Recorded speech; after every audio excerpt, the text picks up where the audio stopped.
हाय। 7 जुलाई 2020 ancient India quiz के answers हैं। संगम literature ये बहुत इंपॉर्टेंट लिटरेचर है। संगम लिटरेचर प्राइमरली सेक्युलर था और संगम जो पोएम्स है ना ये बहुत अच्छा वेंटेज पॉइंट देते हैं उस टाइम की जो हिस्ट्री थी उसके regarding. So the right answer is both 1 and 2। Second question था the Indus valley civilization people, ये काफी अच्छा ट्रेड करते थे और इनके गुड ट्रेड रिलेशंस थे मेसोपोटामियन सिविलाइजेशन के साथ। देन थर्ड क्वेश्चन था during the reign of which of the following king bay of Bengal convert हो गया था चोला लेक में, तो the king's name was Rajendra one. Then ये एक बहुत फेमस डांसिंग गर्ल का स्टैचू है, ये मोहनजोदारो में मिला था, that is made up of this bronze material से ये बना है।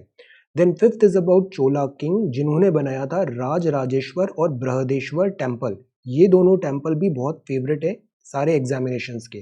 सो इस टेम्पल को बनाया था राज राजा वन ने। देन बुद्धिज्म कश्मीर में आया था during the reign of Ashoka, the right answer is D.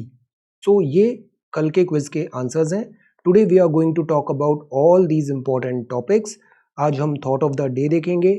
Ethics में बिहेवियरिज्म और कॉग्निटिव साइकोलॉजी ये एक कॉन्सेप्ट्स होते हैं, will try to understand.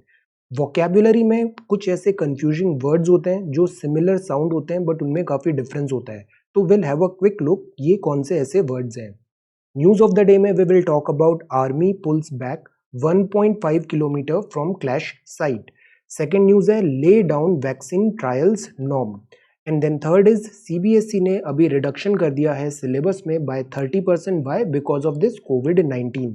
Then fourth is about big flap, ये एक नया बटरफ्लाई का स्पीशीज मिला है और ये काफ़ी बड़ा इसका विंग स्पैन है, मतलब ये बिगेस्ट बटरफ्लाई मानी जा रही है। Fifth is about top priority strategic जो रोड है शेकटकर कमेटी बॉर्डर रोड जो है इसका इंफ्रास्ट्रक्चर हमें स्ट्रेंथन करना है, इसमें अभी क्या रिसेंट डेवलपमेंट है, विल हैव अ लुक। इसमें हम एक क्वेश्चन भी सॉल्व करने का कोशिश करेंगे, the string of pearls. Sixth is about US stance on this काटसा unchanged, why, because India अभी 21 मिग 29 जेट्स खरीदने का प्लान कर रहा है फ्रॉम रशिया, तो यूएस इसमें ऐसे यहाँ पे सैंक्शंस का सोच रहा है। Seventh is about Covid updates, इसमें डिफरेंट अपडेट्स देखेंगे, airborne herd immunity. Then eighth is about China censors internet in Hong Kong, Hong Kong में जो सिचुएशन है लॉ एंड ऑर्डर वो डिटीरियोरेट हो रहा है, why, because of this Chinese new security law जो इंट्रोड्यूस हुआ है। Ninth is about this F1 visa. Students can take all classes online, but ऐसा वो वहाँ पे रह के नहीं कर पाएंगे, यूएस में ऐसे कुछ चेंजेस हो रहे हैं कि उन स्टूडेंट्स को डिपोर्ट किया जाएगा। देन ये 10th बहुत अच्छी न्यूज़ है, जो विमेन ऑफिसर्स होते हैं आर्मी में इनको अभी परमानेंट कमीशन की बात है और कमांड पोस्ट जो होती है वो भी इन्हें क्विकली देना है। Then 11th is about Arctic spill bioremediation. 12th है डेज ऑफ डिसएंगेजमेंट, ये एडिटोरियल आर्टिकल है, late entrant police theatre of law. Then this is again a very important article, standoff जो है उसमें China की जो nuclear capacity है और उसको वो जिस तरीके से रैपिडली स्ट्रेंथन कर रहा है, we should be very careful. ये आर्टिकल भी बहुत इंपॉर्टेंट है, more this rattling more isolation, ये जो साउथ चाइना सी है यहाँ पे एशियान वर्सेस चाइना और चाइना बहुत ज़्यादा आइसोलेशन यहाँ पे जा रहा है। इसमें अंक्लॉस की जो फाइंडिंग्स और जो रिजल्ट्स थे, आउटकम्स जो उसने दिए थे, will have a look. Then infographics and concept, इसमें आज हम बात करेंगे causes types of this inflation, ये कितने डिफरेंट कैटेगरी हो सकते हैं और इकोनॉमिक इफेक्ट क्या होता है इन्फ्लेशन का। Then finally we will have this quiz, आज का जो क्विज है that is about this medieval India. So today we are going to talk about all these important articles in next 35 to 40 minutes. We'll try to be quick. So ये आज thought of the day है, ये master उगवे हैं, इन्होंने बहुत अच्छी बात बोली थी, yesterday is history, कल जो हुआ वो कल हुआ था, that is gone.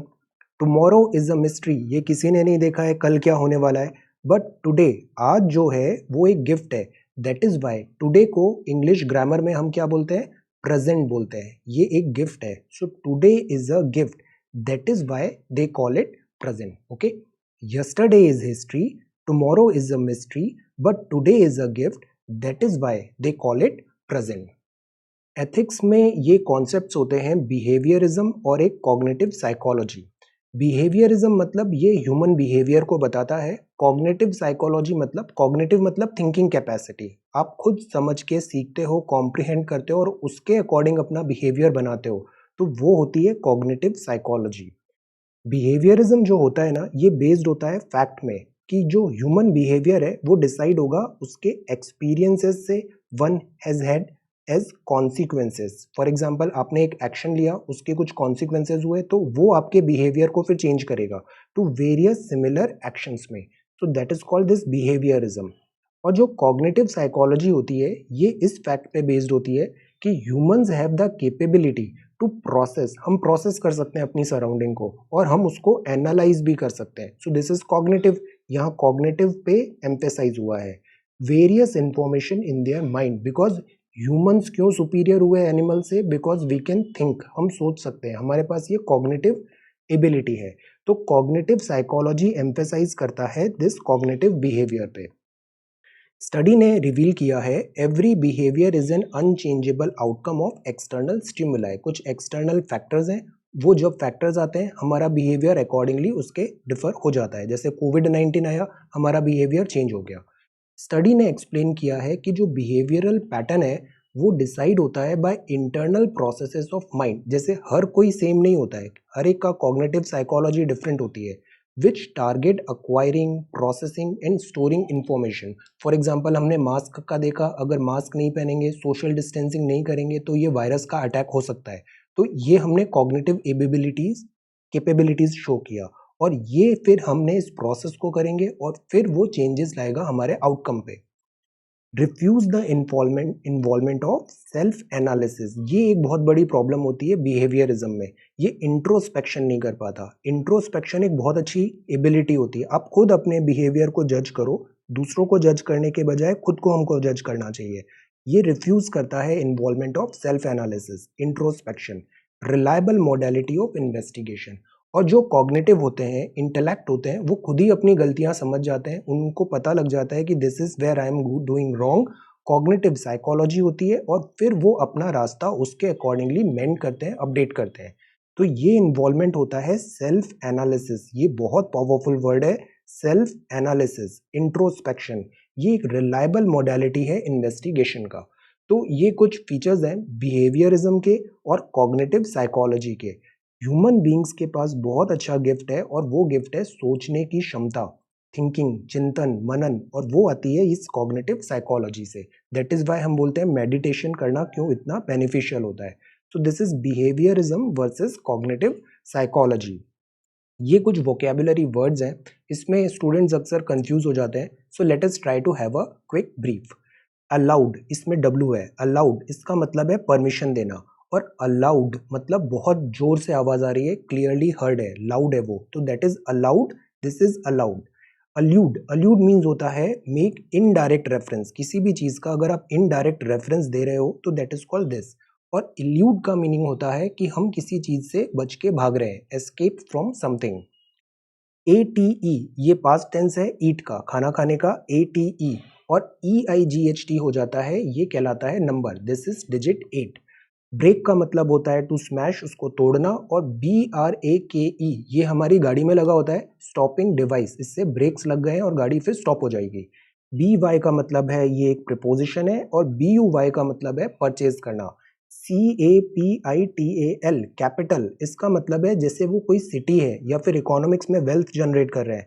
और TOL आ जाता है, इसका मतलब ये बिल्डिंग है, जैसे यूएस में कैपिटॉल बिल्डिंग है जहाँ पे काफी इंपॉर्टेंट बिल्डिंग है उनके लिए।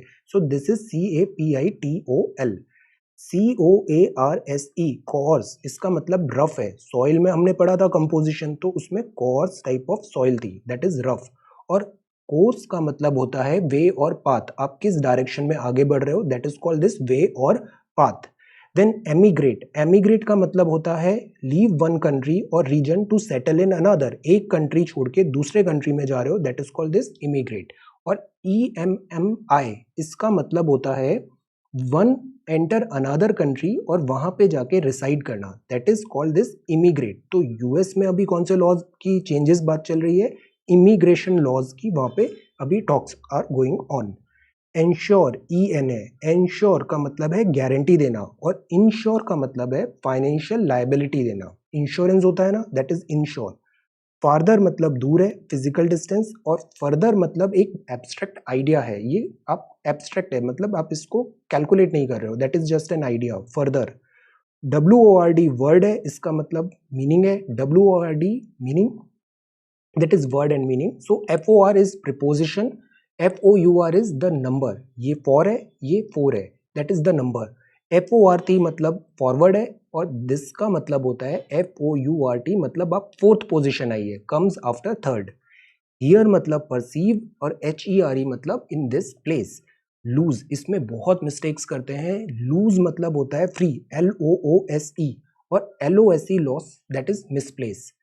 पीस मीन्स होता है एब्सेंस ऑफ वॉर, और PIECE that is part, portion, टुकड़ा है वो किसी का। Plane means simple, plane means flat और surface, that is a plane surface. Principle का मतलब रूल होता है, और यहाँ पे लिखा है AL दैट इज जो स्कूल में प्रिंसिपल होते हैं, that is called this AL, chief person. Quite मतलब साइलेंट, और ITE है क्वाइट, इसका मतलब है really positive, positively, that is called this quite certain है वो चीजों में। STA, स्टेशनरी में A लगा है तो नॉट मूविंग, E लगा है मतलब राइटिंग पेपर, जो स्कूल्स एंड ऑफिसेस में यूज होता है। AN मतलब कंपैरिजन, ये भी बहुत गलतियां होती है। THAN मतलब दो चीज को हम कंपेयर कर रहे हैं, this would come after then I would do this, so that is called THAN। और E लगा है ना, तो मतलब वो टाइम फ्रेम बता रहा है, then I would do this, THEN। तो A means comparison, A means comparison, E मतलब टाइम फ्रेम। TO का मतलब होता है डायरेक्शन, और टू मीन्स होता है इंक्लूडिंग ऑल्सो। वीक होता है फीबल, और डबल ही लग जाता है मतलब 7 डेज, सप्ताह। वेदर मतलब एटमॉस्फेयर, और वेदर मतलब if in case, whether you should do this और नॉट, और ये वेदर फिनोमिनॉन है। विच का मतलब होता है व्हाट वन, और WITCH का मतलब होता है सॉर्सरेस।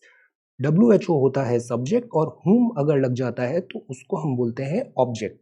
तो ये कुछ कॉमन वर्ड्स हैं जिसमें अक्सर कंफ्यूजन होता है, मिस्टेक्स होती है राइटिंग में, तो we should be very very careful. Now let us come to the news of the day.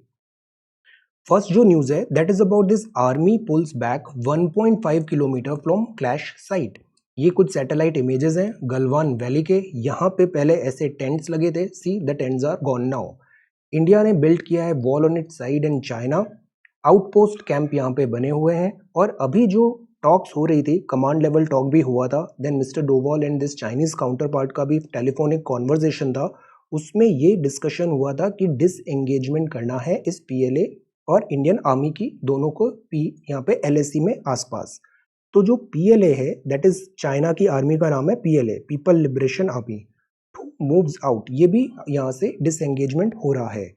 Indian troops won't be able to patrol, but इसमें कुछ राइडर्स हैं, ये अभी हम एडिटोरियल में भी देखेंगे कि फॉर सम टाइम यहाँ पे जो पेट्रोलिंग होती है LAC में, तो वो PLA तो मूव हो रहा है, बट इंडियन ट्रूप भी वहाँ पे पेट्रोलिंग नहीं करेंगे फॉर सम टाइम, से for 30 days in point 14 in Galwan valley.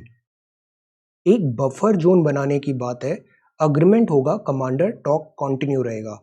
Thinning down करना है ट्रूप को, बिकॉज दोनों साइड पे इन्होंने काफ़ी ज़्यादा ट्रूप का बिल्डअप कर लिया था, इंडियन आर्मी ने भी और यहाँ पे PLA ने भी, तो इसको थिनिंग डाउन करने की बात है। हॉट स्प्रिंग्स और गोगरा एरिया में verification is required. Now this is very important, yesterday lead article पढ़ा था, उसमें प्राइम मिनिस्टर इंदिरा गांधी जी ने भी कहा था कि चाइनीज है उसको वेरीफाई करो और फिर भी ट्रस्ट नहीं करो, वेरी वेरी केयरफुल रहना जरूरी है। So verification is required, Chinese well within the Indian perception of LAC अभी भी हैं, उसको हमें देखने की जरूरत है, we should not let our guards down. So this is about LAC, ये ऑनगोइंग न्यूज है, will have a follow up. Then second is about lay down vaccine trial norms. बहुत सारी वैक्सीनेशन का अभी रेस हो गया है, नए नए कैंडिडेट्स आ रहे हैं, और उसमें जो ट्रायल्स हैं उसमें एम्बिग्यूटी आई है, अनवेरीफाइड और बिना क्लिनिकल ट्रायल्स के टॉल क्लेम्स किए गए हैं।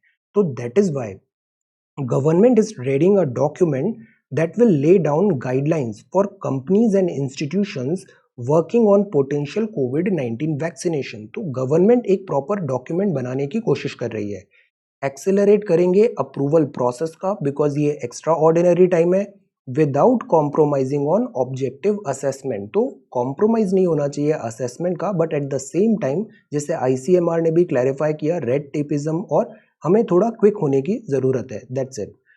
How to maintain rigour while also fast track process, इसको जल्दी से जल्दी वैक्सीनेशन ट्रायल हम लेके आए, इस पे पूरा ऑब्जेक्टिव है हमारा। Now CBSE reduces syllabus by 30%। Because of this covid exams conduct कराना डिफिकल्ट हो रहा है, इवन जो क्लासेस हैं वो नहीं हो पा रही हैं, स्कूल्स आर क्लोज। तो जो 9th to 12th तक के क्लासेस हैं उसमें CBSE ने जो सिलेबस है उसको रिड्यूस कर दिया है, काफ़ी सारे चैप्टर्स हटा दिए हैं वहाँ पे। कोविड-19 ने डिसरप्ट कर दिया है रेगुलर क्लासेस को। तो जो कोर कॉन्सेप्ट्स होंगे वो रहेंगे, बट जो बहुत सारे एडिशनल सप्लीमेंट्री कॉन्सेप्ट्स होते हैं उसको हटाने का यहाँ पे ट्राई किया है। 30% रिडक्शन है। ये बिग फ्लैप है, ये beautiful bright and beautiful, this is bird wing, ये बटरफ्लाई है। Golden bird wing is India's largest butterfly officially.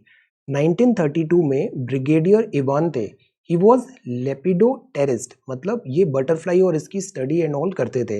इन्होंने एक स्पेसिमेन फाइंड किया था 190 mm सदर्न बर्ड विंग का। इनका बहुत बड़ा नाम है बर्ड, और इससे बटरफ्लाई से रिलेटेड इनकी काफ़ी पॉपुलर बुक भी है, स्टैंडर्ड बुक्स मानी जाती है। गोल्डन बर्ड विंग अभी मिला है जिसका जो बर्ड का स्पैन है, स्पैन मतलब ये जो है ना, दैट इज टोटल इसका स्पैन, ये जो स्पैन है विंग का स्पैन है दैट इज 194 mm, तो 190 से ज़्यादा है, तो ये अब ऑफिशियली बिगेस्ट बटरफ्लाई हो गई है, इंडिया की लार्जेस्ट बटरफ्लाई।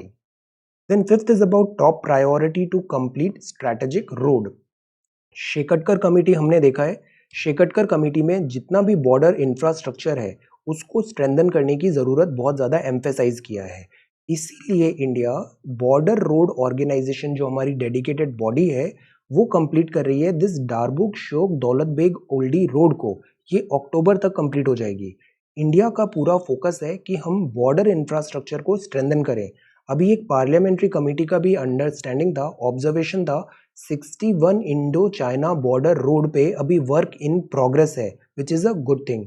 एक्सपीडिशियस क्लियरेंस दिया जा रहा है, बिकॉज प्रॉब्लम ये होती है चाइना के साइड पे इंफ्रास्ट्रक्चर बहुत ज़्यादा स्ट्रेंथन्ड है, वेल बिल्डअप है, इंडिया उसको कैचअप कर रहा है और चाइना को इससे थोड़ा प्रॉब्लम भी हो रहा है। But we should not lose focus, हमें अपना इंफ्रास्ट्रक्चर स्ट्रेंथन करने की ज़रूरत है ताकि क्विक मूवमेंट ऑफ फोर्सेज हो, पेट्रोलिंग ईजी हो और सर्वेलेंस भी ईजी कर पाए हम। बीआरओ अभी बहुत लेटेस्ट इक्विपमेंट्स पे भी एम्फेसाइज कर रही है, टेक्नोलॉजी ड्रिवन हो रही है। जियो टेक्सटाइल, इसका क्या मतलब होता है, ये अभी हमने पढ़ा था न्यूज़पेपर में, जियो टेक्सटाइल को बहुत ज़्यादा यूज़ कर रहे हैं, सीमेंट का बेस बनाते हैं, बिकॉज ज्योग्राफी अगेन, हिमालयन जो टेरेन है ये यंग फोल्ड माउंटेन है और ये अनकंसोलिडेटेड सॉइल एंड रॉक है, अभी हमने फिजिकल ज्योग्राफी में पढ़ा, तो वहाँ रोड बनाना बहुत डिफिकल्ट होता है। तो ये सीमेंट का बेस बनाएंगे, स्लोप को स्टेबलाइजेशन करेंगे, लैंडस्लाइड्स पढ़ा था ज्योग्राफी लास्ट चैप्टर में, फिजिकल ज्योग्राफी, यहाँ लैंडस्लाइड्स भी होते हैं, तो slope stabilisation is very important. Modular bridges बनाने पड़ेंगे और इन सब का डिप्लॉय हो रहा है काफ़ी बड़े स्केल पे। तो हमें बहुत ज़रूरत है कि हम ये जो लैंड फ्रंटियर है इसको हम स्ट्रेंथन करें। बट एक और बहुत बड़ा एरिया है जो अक्सर हम मिस आउट करते हैं, वो है हमारा इंडियन ओशन। ओशन जो किसी कंट्री के नाम है दैट इज इंडियन ओशन, इसको हमारा बैकयार्ड भी बोला जाता है। चाइना का प्रेजेंस यहाँ पर भी बढ़ा है। तो 2013 में एक क्वेश्चन आया था, what do you understand by the string of pearls. Pearls मोती, स्ट्रिंग ऑफ पर्ल्स, ये इंडिया को घेरने का एक ऐसा प्लान, कुछ स्कॉलर्स ने बोला था चाइनीज प्लान है, this belt and road initiative वाला। So the string of pearls, what do you understand by this, how does it impact India, India को क्या इम्पैक्ट होता है। Briefly outline the steps taken by India to counter this. काफ़ी सारे ports बनाए हैं, name them, जैसे श्रीलंका में पोर्ट बनाया, देन पाकिस्तान में पोर्ट है, बांग्लादेश में पोर्ट है, म्यांमार में पोर्ट है। String of pearls strategy of this China. So have an understanding of this string of pearls 2013 question, और इंडिया पे क्या इम्पैक्ट होगा ब्रीफली आउटलाइन करें, steps taken by India to counter this. अब इस क्वेश्चन में 3 पार्ट है, 1, 2, 3। तो जब भी हम आंसर लिखें से 200 वर्ड्स, 100 एंड 150 वर्ड्स, तो we should do justification with सारे पार्ट्स का जस्टिफिकेशन करना है। ऐसा नहीं कि सारे वर्ड्स हमने फर्स्ट पार्ट पे ही खर्च कर दिए, यहाँ भी, make it balance. Now US stance on CAATSA unchanged है। काटसा क्या होता है, countering American adversary through sanctions act, America को जो उसके एडवर्जरी लगते हैं उस पर वो सैंक्शंस लगा देता है, तो ये होता है countering American adversary through sanctions act. America को एडवर्जरी माना जाता है, अमेरिका एडवर्जरी मानता है यूएस से, रशिया को, तो रशिया से हम ये सारे अभी नए इक्विपमेंट्स लेने की बात है। डिफेंस एक्विजिशन काउंसिल ने अभी प्रोक्योरमेंट की बात की है 21 मिग 29 जेट्स। इस पे भी हमने अभी एक एक्सरसाइज देखा था इंडियन एयरफोर्स की वेबसाइट में। You wrote very good answer. ये जितने भी प्लेन होते हैं ना, इनका आइडेंटिफिकेशन करना ज़रूरी है। कई बार हम देखते हैं कि जगुआर होता है और उसको हम तेजस बोल देते हैं, सुखोई 30 है और उसको हम रफाल बोल देते हैं, तो इनको जानना ज़रूरी है। जैसे ये कौन सा है, दैट इज़ मिग 29 जेट्स। तो हम ये मिग 29 जेट्स जो खरीद रहे हैं रशिया से, इस पे यूएस को ऑब्जेक्शन है परचेज ऑफ रशियन आर्म्स में। ये ट्रिगर कर सकता है काटसा। ये वार्निंग एक टाइप ऑफ दिया है यहाँ पे। Wave sanction case by case basis, but काटसा में भी ये सैंक्शंस देते हैं केस बाय केस बेसिस में। फॉर एग्जांपल हमने S-400 ट्रायम्फ मिसाइल सिस्टम लिया था। ये जितने भी गैजेट्स आते हैं ना मिलिट्री आर्मी के, दे आर वेरी इंपॉर्टेंट। जैसे this S-400 Triumph missile system, ये क्या था, ये हमने जब रशिया से लेने का बात हुआ, अभी डिलीवरी है इसका, तो इससे यूएस ने हमें यहाँ पे थोड़ा वेवर दिया था। तो अगेन पॉसिबली यहाँ पे भी वेवर हो सकता है, but we need to understand this CAATSA. कोविड-19 अपडेट्स देखते हैं। कोवैक्सीन की डेडलाइन है, इससे काफ़ी अप्रोर भी हुआ है। Oxford vaccination at least 6 month away है। यहाँ पे मेंशन है कि ऑक्सफोर्ड भी काफ़ी ज़्यादा अभी एडवांस्ड फेजेस पे है, फेज 3 ट्रायल्स चल रहे हैं। 6 मंथ अवे है वैक्सीनेशन। तो the point is, rushed approach is not good. It is not important कि कौन फर्स्ट आया, इट इज इम्पॉर्टेंट कि कौन करेक्ट आया उस वैक्सीनेशन बनाने में। अलाउ टू गो बैक, यहाँ पे हमें ज़रूरत है कि रश्ड अप्रोच नहीं रखे। Good thing with India is कि हमारी मोर्टैलिटी रेट काफ़ी कम है, 2.78% है, which is good. Vande Bharat mission में बहुत सारे लोगों का रिपैट्रिएशन हुआ गल्फ कंट्रीज से, फॉरेन कंट्रीज से। जो इंडियंस थे, शिप और एयर के थ्रू हम उनको इंडिया में वापस लेके आए। नाउ दे आर डिमांडिंग कि they want to go back because job losses हो रहे हैं, they are losing their employment. इसके लिए फ्लाइट्स एंड ऑल अभी यूएई से डिस्कशंस हैं। जायर बोल्सोनारो, ये भी हमने काफ़ी डिटेल में पढ़ा था, ब्राज़ील के हेड है। ये बहुत ज़्यादा वोकल थे कि कोविड-19 is just like another flu, कोई इशू नहीं होगा etcetera. Now look at the number of this Brazil, काफ़ी ज़्यादा यहाँ पे कैजुअलिटीज़ हो रही हैं और ये खुद अब टेस्ट पॉजिटिव हो गए हैं। द पॉइंट इज़, हमें इस कोविड-19 को ड्यू, इससे जो खतरा है उसको अंडरमाइन नहीं करना चाहिए। That is important. We should not let our guards down. This is a serious matter. No crowd, no saliva, no high five, ये क्रिकेट में फिर से हम स्टार्ट कर रहे हैं, बट क्राउड नहीं हो पाएगा।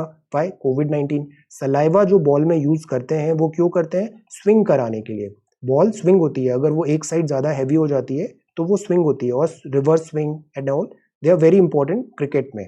बट बिकॉज कोविड-19 हम सलाइवा यूज नहीं कर पाएंगे, तो क्रिकेट भी अब डिफरेंट होगा। मीनवाइल ये एसेंशियल कमोडिटी एक्ट 1955 है। इसमें लिफ्ट कर्ब की बात है। सैनिटाइजर्स और फेस मास्क में इन्होंने कर्ब्स लगाए थे, वो अभी लिफ्ट कर लिए गए हैं। एक और बहुत बड़ा खतरा आ रहा है, that is this airborne covid. WHO में काफ़ी साइंटिस्ट ने अभी कुछ भेजा है रिपोर्ट यहाँ पे कि इट इज़ पॉसिबल कि कोविड-19 अब एयरबॉर्न हो रहा है। हर्ड इम्यूनिटी की हम बात करते हैं, बट हर्ड इम्यूनिटी में क्या होता है, कोविड-19 वोकैबुलरी में हमने बात की थी। हर्ड इम्यूनिटी मतलब सभी को कोविड-19 हो गया, तो कोविड-19 एक नया होस्ट नहीं ढूंढ पा रहा है, तो अपने आप कोविड-19 का जो स्प्रेड है वो स्टॉप हो जाएगा। बट इसमें बहुत ज़्यादा कोलेटरल डैमेजेस भी होते हैं, तो it is not a first choice नहीं होनी चाहिए। Then 8th is China censors internet in Hong Kong. Hong Kong में न्यू सिक्योरिटी लॉ आया। पुलिस नाउ कंडक्ट कर सकती है raid without warrant surveillance for national security. ये बहुत बड़ा थ्रेट है। हांगकांग जो है ये डेमोक्रेटिक रहा है, यहाँ पे 1 कंट्री 2 सिस्टम चलता है, बट चाइना कंटिन्यूअसली यहाँ की डेमोक्रेसी को अंडरमाइन करने की कोशिश करता है। प्रो डेमोक्रेसी जो बुक्स हैं वहाँ की लाइब्रेरी से वो हटा दी गई। अब वहाँ के लोगों को अच्छे थॉट्स, अच्छी बुक्स नहीं मिलेगी, तो वो थॉट प्रोसेस कैसे डेवलप होगा? ये चाइना का टैक्टिक है, pulled out from library. Big जो टेक्नोलॉजी कंपनीज हैं, they are showing some resistance, but again this is there, new security law is there. ये एक दूसरा न्यूज़ डेवलपमेंट है। F1 वीज़ा जो स्टूडेंट्स हैं, they can not take all classes online. USA में ये जो लॉज हैं, वहाँ पे जाके जो फॉरेनर्स आते हैं और वहाँ पे वर्क करते हैं, स्टडी करते हैं, इसके लिए ये काफ़ी ज़्यादा स्ट्रिंजेंट होता जा रहा है वहाँ का एडमिनिस्ट्रेशन। अभी H1B वीज़ा हमने देखा था, उसमें काफ़ी ज़्यादा दिसंबर तक स्टे लग गया था। अब जो स्टूडेंट्स हैं, वो कुछ ऐसे स्टूडेंट्स होते हैं जो वहाँ पे ऑनलाइन क्लासेस ही अभी चल रही हैं, बिकॉज ऑफलाइन जो यूनिवर्सिटीज़ हैं वो बंद हो गई हैं।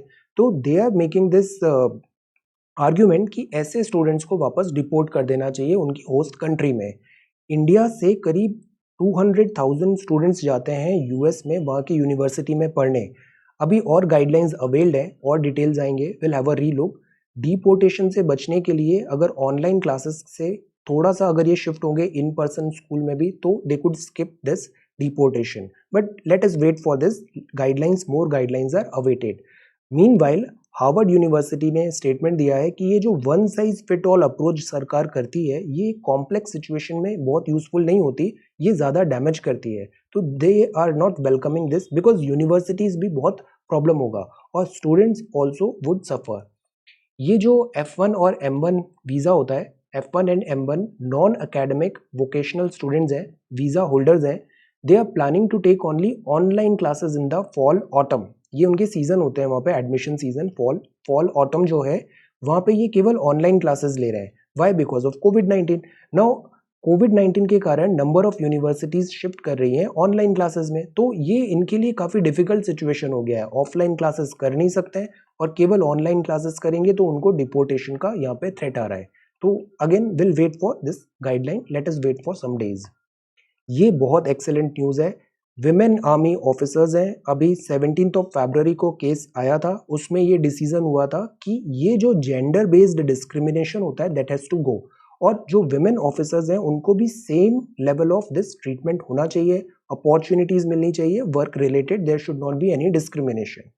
तो फरवरी 17 में कोर्ट ने डिसमिस किया था, गवर्नमेंट ने सबमिशन दिया था कि जो कॉम्बैट रोल्स होते हैं या फिर कमांड पोस्ट होती है उसमें थोड़ा चैलेंजेस आते हैं, biological and these all challenges हैं। बट सुप्रीम कोर्ट ने कहा कि ये जो सबमिशन है फिजियोलॉजिकली आप बोलते हो या फिर ये सेक्स बेस्ड स्टीरियोटाइप्स हमने बनाए हैं, दैट इज नॉट गुड। तो ये शॉर्ट सर्विस कमीशन पहले जो विमेन ऑफिसर्स को मिलता था वो एलिजिबल है अभी परमानेंट कमीशन में, जैसे मेन ऑफिसर को होता है वैसे ही विमेन ऑफिसर भी परमानेंट कमीशन अभी ले सकती हैं। कमांड पोस्ट भी उन्हें दिया जाएगा irrespective of their year of service, CO बन सकती हैं। नाउ ये जो टाइम है ना, अभी टाइम आ गया है कि हम रियलाइज करें कि women officers in the army are not adjunct to a male dominated establishment. Even civil services and all में भी officer is an officer, it doesn't matter कि जेंडर क्या है। एस्टैब्लिशमेंट प्रेजेंस जो हो वो उसको टॉलरेट करे, और हम जो हमारा वर्क एनवायरनमेंट होता है ना उसमें जेंडर बेस्ड डिस्क्रिमिनेशन नहीं होना चाहिए। फॉर एग्जाम्पल हमने equal pay for equal work किया, अगर कोई काम बराबर करता है तो पैसा भी बराबर मिलना चाहिए। सिमिलरली जो वर्क है उसमें gender based discrimination has to go. ये काफ़ी अच्छा ऑब्जर्वेशन था। अभी इसका डेडलाइन ओवर हो रहा था तो कोर्ट ने फिर से वार्न किया है सरकार को कि इसमें जल्दी एक्शन लिया जाए। मीनवाइल नेवी में भी परमानेंट कमीशन की बात है। अब ये जो क्वेश्चन है ना दैट इज़ वेरी इंपॉर्टेंट, तो let us try to discuss. ये अक्सर चीज़ आती है जैसे ग्लास सीलिंग एक वर्ड हम यूज़ करते हैं, तो let us try to discuss the battle of gender equality. ये जो बैटल है जेंडर इक्वालिटी की, ये जेंडर इक्वालिटी की जो बैटल है ना, this is more about confronting the battle of mind. Mindset में प्रॉब्लम है, बैटल ऑफ माइंड है ये। Gender equality is about confronting the battles of mind. So let us try to discuss this question. Then 11th is about Arctic spill. Russia ने declare किया है national emergency spill of this 21,000 ton of diesel. Arctic, we know Arctic, where is Arctic? See this is our equator. ऊपर जाते हैं तो tropic of cancer, और ये सारे जो लेटे हुए हैं दीज आर कॉल्ड लैटिट्यूड्स। तो ये जो लैटिट्यूड्स हैं ये अगर हम नॉर्थ की तरफ जाते हैं सो दिस इज 90 डिग्री नॉर्थ, और ये आता है आर्कटिक सर्कल। और इंडिया से हम अगर ऊपर ऐसे जा रहे हैं तो ये रशिया आ गया, this is Arctic circle, this is Arctic circle. और ये जो आर्कटिक सर्कल है यहाँ पे टेम्परेचर कम है बिकॉज सोलर इंसोलेशन ऊपर फॉल नहीं हो रहा है, स्लैंट है वहाँ पे सनरेज। तो यहाँ अगर कुछ ऑयल स्पिल होता है तो वो बहुत ज़्यादा डैमेज करता है एनवायरनमेंट को। तो दैट इज़ वाई ये नेशनल इमरजेंसी की बात है। 21,000 ऑफ डीजल यहाँ पे स्पिल हो गया है। पेनल्टी का प्रोविजन है, प्यूनिटिव डैमेजेस का टर्म यूज किया है, use this keyword punitive damages and this penalty.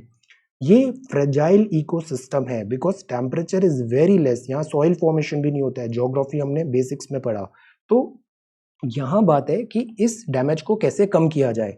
एक टर्म यूज हो रहा है यहाँ पे बायो रेमेडिएशन। तो इसका मतलब क्या होता है? What is this bio? Living remediation मतलब कुछ करेक्शन हो रहा है, तो what does it mean by bio remediation? Tell me now. ये आर्कटिक स्पिल की बात है। Then this is editorial and articles, let us have a look. Days of disengagement, अभी तक एंगेज में हो रही थी दोनों आर्मीज, अब डेज ऑफ डिसएंगेजमेंट है। ये जो बात है ना, must slowly seek to rebuild trust. Trust build करने में बहुत टाइम लगता है और ट्रस्ट तोड़ने में बिल्कुल टाइम नहीं लगता है, तो रीबिल्ड करने की ज़रूरत है इस ट्रस्ट को। ये एक वेलकम रिलीफ है कि दोनों यहाँ पे आर्मीज डिसएंगेजमेंट की बात कर रही हैं। Tempered by caution is what we need to do until all details are made clear. हमें बहुत कॉशियस रहने की ज़रूरत है because this is China. Hostilities जो हैं ये ज़रूरी है कि हम पॉज करें, hostilities are not good. Consensus लाए to restore peace and tranquillity at LAC, ये ज़रूरी है। बट ये जो बातें होती है ना, ये कहना आसान है, करना मुश्किल है, easier said than done. Course of जो एंगेजमेंट होगा वो डिप्लोमेटिक और मिलिट्री पार्ले कंटिन्यू रहना चाहिए। और एक और बहुत ज़रूरी बात होती है कि जो गवर्नमेंट होती है, गवर्नमेंट ऑफ द डे, वो रिस्पॉन्सिबल होती है अपने पब्लिक के लिए भी।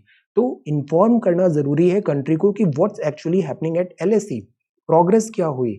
पेट्रोलिंग पीरियड जो अभी 30 डेज का ऑफ करने का इंडियन आर्मी ने भी डिसीजन लिया है, वो क्यों लिया है, बफर जोन्स क्या बनेंगे, इंडियन ट्रूप्स क्यों पुल बैक है, स्टेटस को एंटी की जो बात था कि गलवान हमेशा से इंडिया के पास रहा है, तो व्हाट वी वुड डू कि हम चाइनीज दिस एग्रेशन को काउंटर कर पाए, स्टेटस को पहले से जैसा कैसे लाए।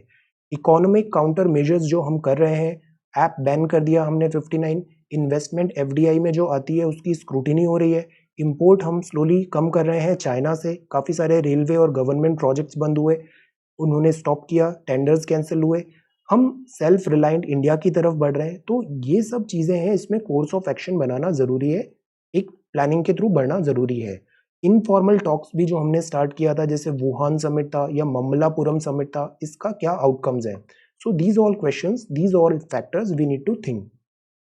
ये लेट एंट्रेंट है, this is about US candidature editorial section. Then this is police theatre of law. अभी पुलिस जो ब्रुटैलिटी है, इस पे काफ़ी सारी बातें हैं, कस्टोडियल लैप्सेस हुए हैं, रिफॉर्म्स बहुत ज़रूरी है पुलिसिंग में।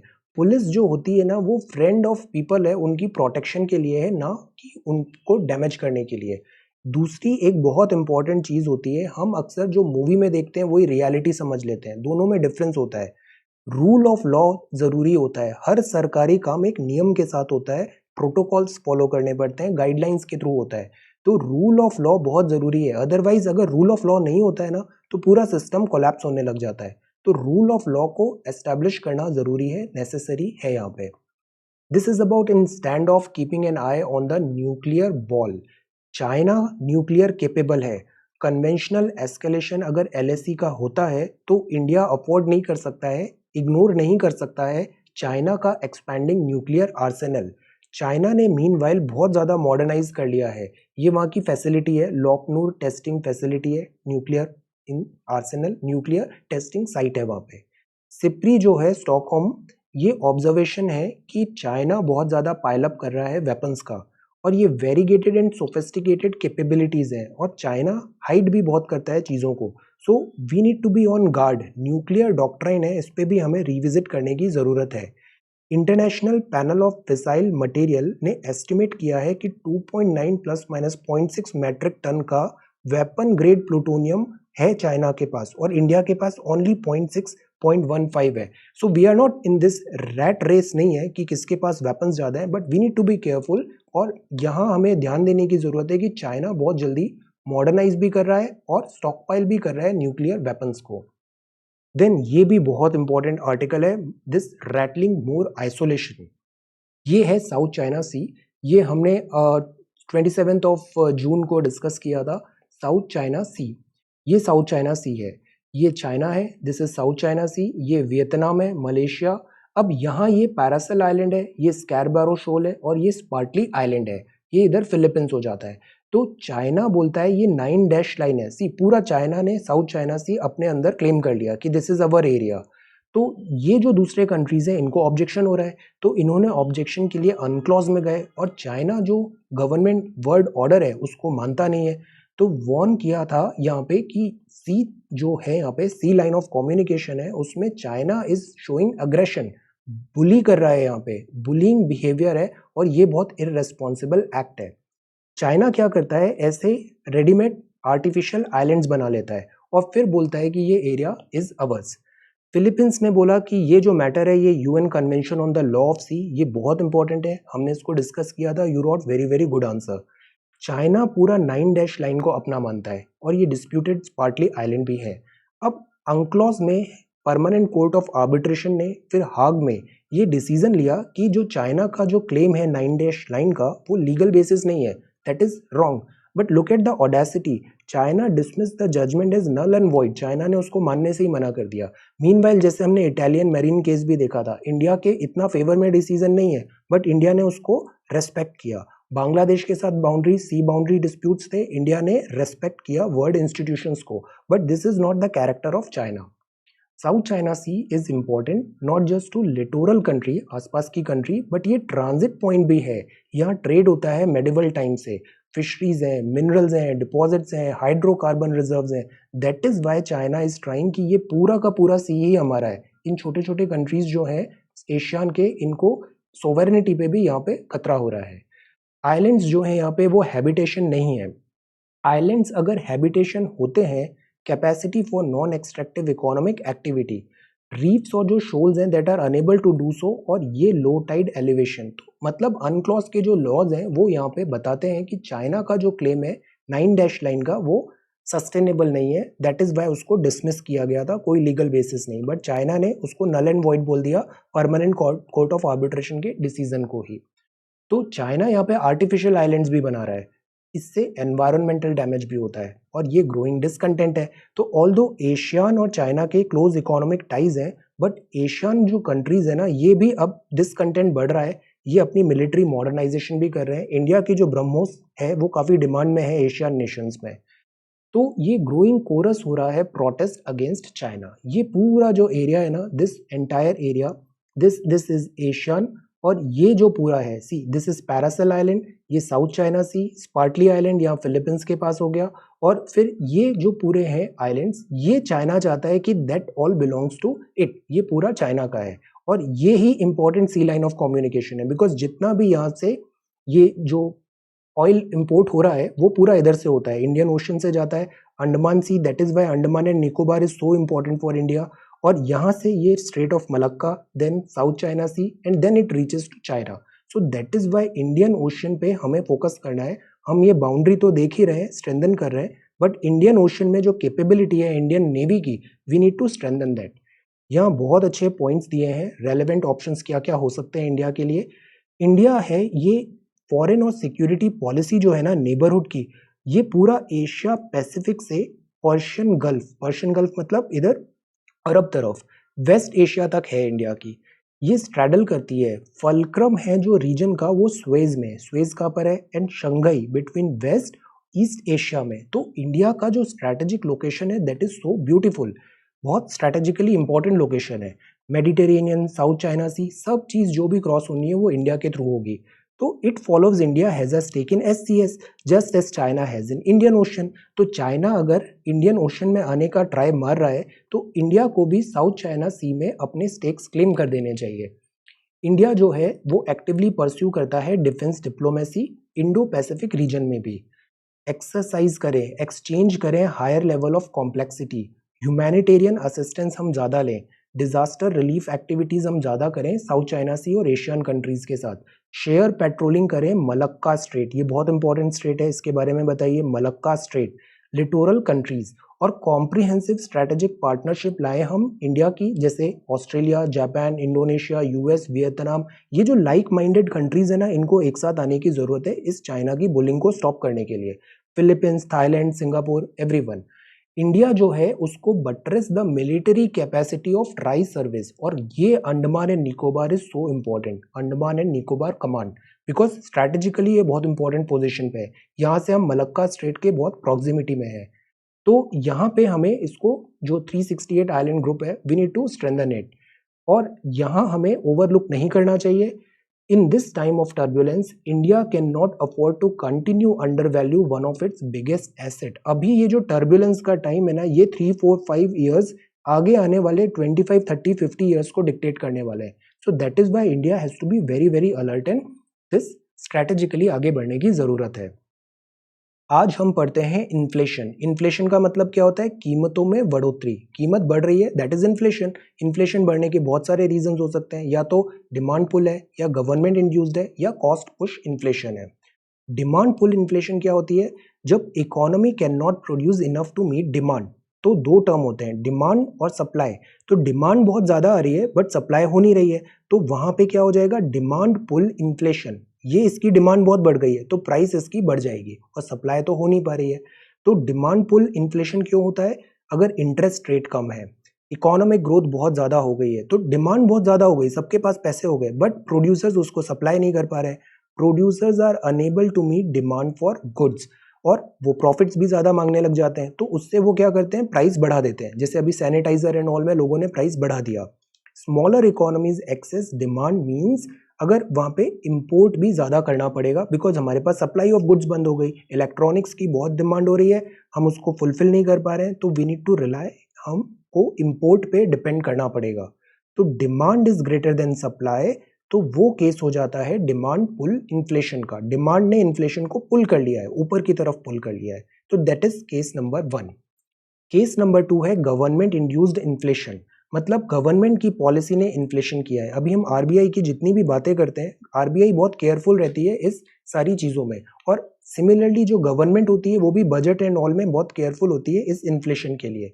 जैसे डायरेक्ट और इनडायरेक्ट टैक्सेस अगर रिड्यूस कर रहे हैं इकोनॉमिक एक्टिविटी को, टैक्सेस अगर इनपुट पे लग गया है तो उससे, जैसे पहले 10% जीएसटी पे आ रहा था, वो अब मोबाइल्स अब बढ़ा के 18 पे कर दिया, तो ये 8% की कीमत बढ़ गई मोबाइल की। सो that is also an inflation.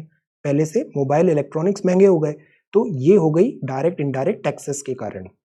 Public expenditure, government ज़्यादा खर्चा करती है, पैसा ज़्यादा आता है, कीमतें बढ़ जाती है।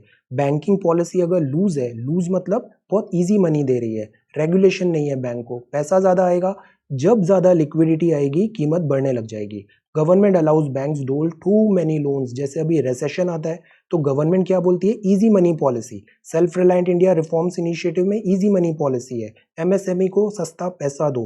पैसा अगर ज़्यादा आएगा तो वो कीमत बढ़ने लग जाएगी, बिकॉज लिक्विडिटी एक्सेस हो गया है। फिर एक आती है cost push inflation, case number 3।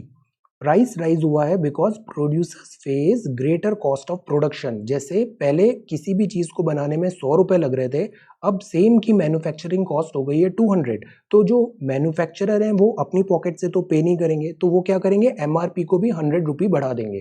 तो ये हो गई cost push inflation. Greater cost of production हो गया है। प्राइस जैसे इंपोर्टेड रॉ मटेरियल का बढ़ गया तो प्रोडक्शन कॉस्ट इंक्रीज हो गई है, लेबर्स का कॉस्ट बढ़ गया, अभी शॉर्टेज हो गया है लेबर का, प्रेशर है, प्रॉफिट मार्जिन बढ़ाना पड़ेगा कंपनसेट करने के लिए। Then price of home produced raw material अगर महंगा हो जाता है तो प्राइस भी बढ़ जाती है। सो that is why this is a healthy inflation. कई बार कॉस्ट पुश इन्फ्लेशन भी होता है। तो ये डिमांड पुल है, गवर्नमेंट इंड्यूस्ड है, और कॉस्ट पुश इन्फ्लेशन है। बोथ कैन बी, इनको डिमांड पुल इन्फ्लेशन भी बोल सकते हैं यहाँ पे। अब इसका इकोनॉमिक इम्पैक्ट क्या आता है कि जो प्रोडक्शन होता है वो एनकरेज होता है। यूजुअली जब इन्फ्लेशन हो रहा है तो एक healthy inflation is good for economy. इसका मतलब economy is doing good. Consumption encourage होता है, लोग ज़्यादा से ज़्यादा चीज़ें खरीदने का कोशिश कर रहे हैं, ये ट्रेंड बता रहा है। फिक्स्ड जो इनकम होती है उनको प्रॉब्लम है। जैसे पहले आपको 100 रुपये मिल रहे थे, उसमें आप इतनी सारी चीज़ें खरीद रहे थे, अब इनकी प्राइस बढ़ गई तो आप 100 रुपये में इतनी सारी चीज़ें खरीद नहीं पाओगे। तो जो अगर फिक्स्ड इनकम है आपकी, उनको नुकसान हो जाता है। एम्प्लॉयर्स को, वेलफेयर रिसिपियंट्स को, पेंशनर्स को, पेंशनर्स हैं, they are at loss because of this inflation. जो सेल्फ एम्प्लॉयड होते हैं उनको यूजुअली फायदा होता है, प्रोडक्टिविटी, प्रोडक्शन बढ़ रहा है। देन बोरोवर जो गेन लेंडर्स हैं वो लॉस पे होते हैं, बिकॉज अगर इन्फ्लेशन रेट अगर हाई है इंटरेस्ट रेट से, तो जिसने उधार दिया है उसको नुकसान हो रहा है। बोरोवर्स पे लेस इन रियल टर्म्स, और लेंडर्स के लिए वैल्यू ऑफ सेविंग्स जो है वो कम हो जाती है। तो बोरोवर्स गेन, और जो लेंडर्स हैं, लेंडर्स जो हैं लेंड किया है उनको नुकसान है, और जिसने बोरो किया है उसको फायदा है।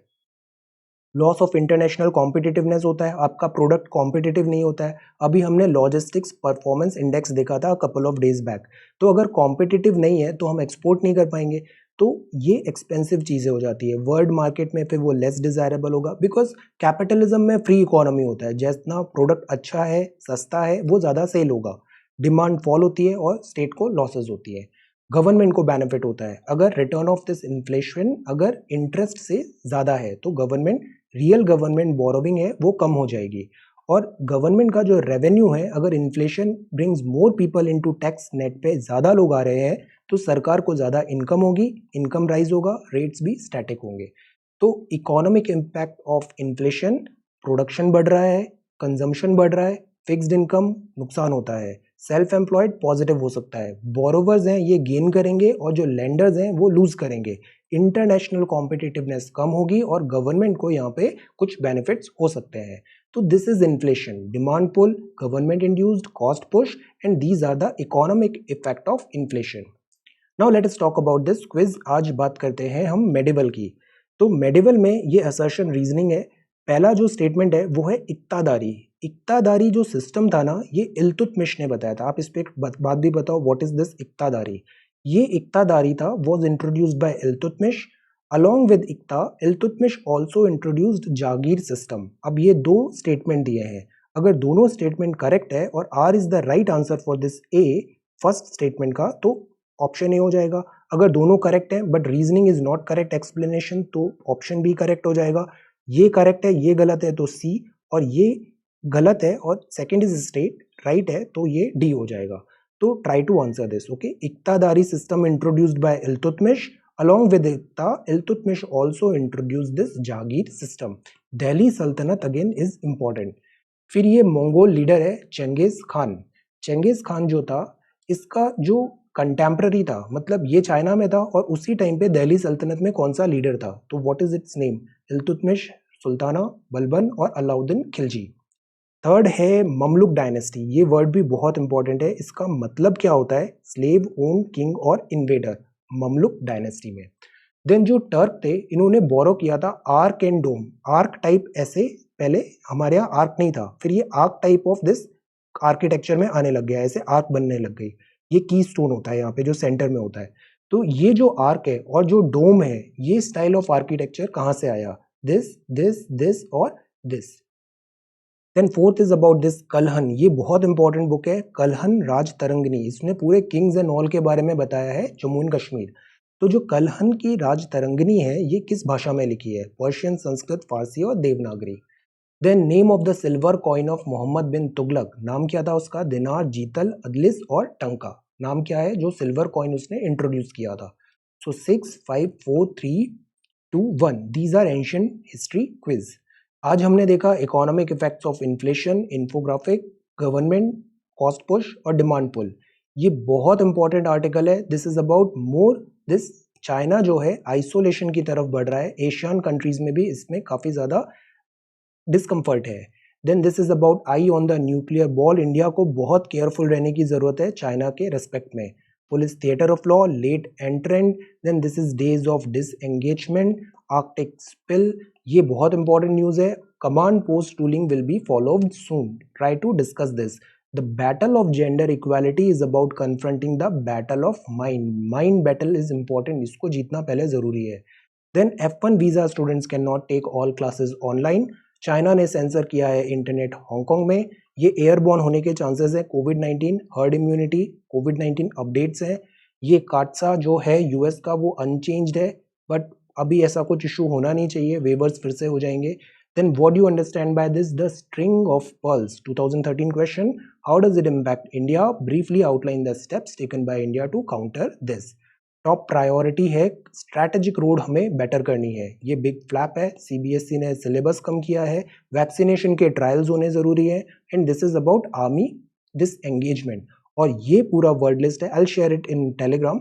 ये infographic, this is very important. ये जो छोटे छोटे डिफरेंसेस हैं, वी नीड टू अंडरस्टैंड।